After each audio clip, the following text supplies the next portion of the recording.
अगर आप ये वीडियो देख रहे हो इसका मतलब ये है कि तो एनिमे भी देखते हो, एंड अगर आप एनिमे देखते हो तो आपने ये शब्द तो सुना ही होगा, बर्ज़र्क। एंड इसके साथ एक और लाइन सुनी होगी, द ग्रेटेस्ट मांगा ऑफ ऑल टाइम। दे से बर्ज़र्क इज द ग्रेटेस्ट मांगा of all time, but is it really?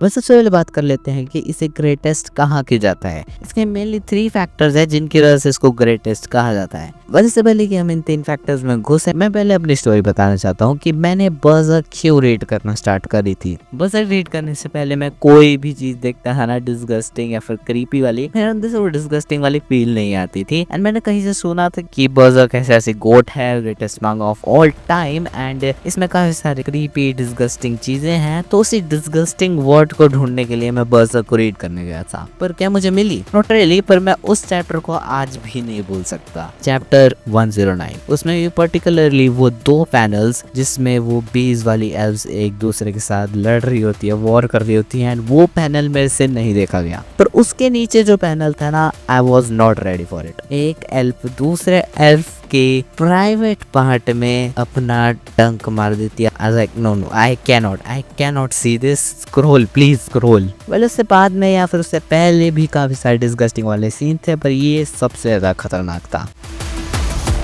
तो सबसे पहले आ जाता है स्टोरी। तो बर्ज़र्क में हम एक कैरेक्टर की स्टोरी फॉलो करते हैं जिसका नाम है गट्स। गट्स बचपन से ही काफी ज्यादा लोनली आदमी रहा है। उसका कोई दोस्त नहीं था सिवाय एक, उसकी स्वॉर्ड। हर सिचुएशन में, चाहे खुशी हो या गम हो या फिर कोई भी सिचुएशन हो, उन सारी सिचुएशंस में उसकी स्वॉर्ड उसका साथ देती थी। उसे अपने स्वॉर्ड के बिना नींद भी नहीं आती थी, तो वो अपनी स्वॉर्ड को गले लगा के सोता था। गट्स ऐसे ही इधर उधर फिरता रहता था, कोई भी बैंड ज्वाइन करके वॉर्स लड़के थोड़े बहुत पैसे कमा के अपनी जिंदगी जीता था। पर एक दिन गट्स मिला एक बैंड से जिसका नाम था Band of the Hawk, and कुछ सिचुएशंस की वजह से उसे उस बैंड के लीडर के साथ फाइट करनी पड़ गई जिसका नाम था ग्रिफिथ। एंड उस फाइट की एक कंडीशन थी, अगर गट्स जीता तो शांति से खुशी खुशी वहां से जा सकता है, पर अगर ग्रिफिथ जीता तो गट्स को उसका बैंड ज्वाइन करना पड़ेगा। And they fought a furious fight, but Griffith जीत गया। एंड एज प्रॉमिस्ड गट्स को band of the Hawk join करना पड़ा। गट्स पहले एक लोनली आदमी था, but band of the Hawk join करने के बाद उसे ऐसा लगा कि he found friends, he found a best friend,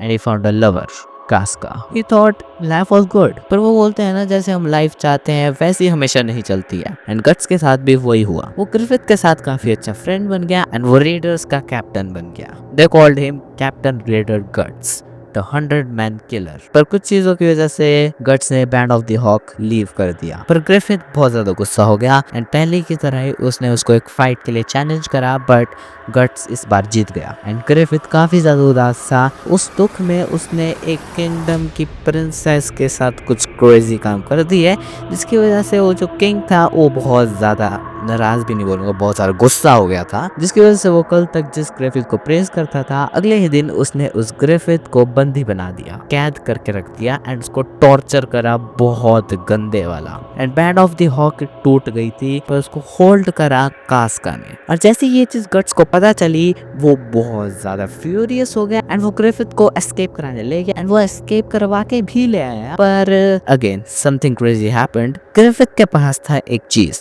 बहलेट। बहलेट एक ऐसी चीज थी जो कि अपने ओनर की फीलिंग्स एक्सप्रेस होने के बाद एक्टिवेट हो जाती थी, एंड एक्टिवेट होने के बाद वो कुछ गॉड हैंड्स समन करती थी। गॉड हैंड्स जैसे नाम से पता चल रहा है, लिटरली गॉड्स बोलूं तो। एंड वो बंदा जिसने बहलेट एक्टिवेट कर रहा है, उसको अपनी मोस्ट प्यारी चीज सेक्रीफाइस करनी पड़ती थी। जो ग्रिफिथ के पास बहलेट था वो एक नॉर्मल बहलेट नहीं था, वो था एक गॉड बहलेट, जिससे कि बंदा सिर्फ एक चीज नहीं मांग सकता, वो खुद एक गॉड हैंड बन सकता है, बोलो तो गॉड ही बन सकता है। पर सबको लगा था नहीं, ग्रिफिथ ऐसा नहीं कर सकता, वो अपने दोस्तों को सेक्रीफाइस नहीं कर सकता, क्योंकि उसकी सबसे प्यारी चीज उसके दोस्त ही थे, उसके बैंड ऑफ द हॉक ही था। पर Griffith chose to be around those monster and become a monster himself. And आगे चल के वो खुद गॉड बन गया, पर उसने अपने दोस्तों को सैक्रिफाइस पे डाल दिया by giving them a brand of sacrifice, जिसकी वजह से उनके पीछे हर टाइम मॉन्स्टर्स लगे रहते थे, एंड सब के सब मर गए बिसाइड्स गट्स एंड कास्का। एंड ये ऑल्सो, ये कैसे बच सकता है, मुझे आज तक समझ नहीं आया। ये सब मामला जो हुआ था वो हुआ था एक एक्लिप्स के ड्यूरिंग, एंड एक्लिप्स में जब ग्रिफिथ गॉड बन गया था, तो ग्रिफिथ ने गट्स के सामने उसकी लवर कास्का का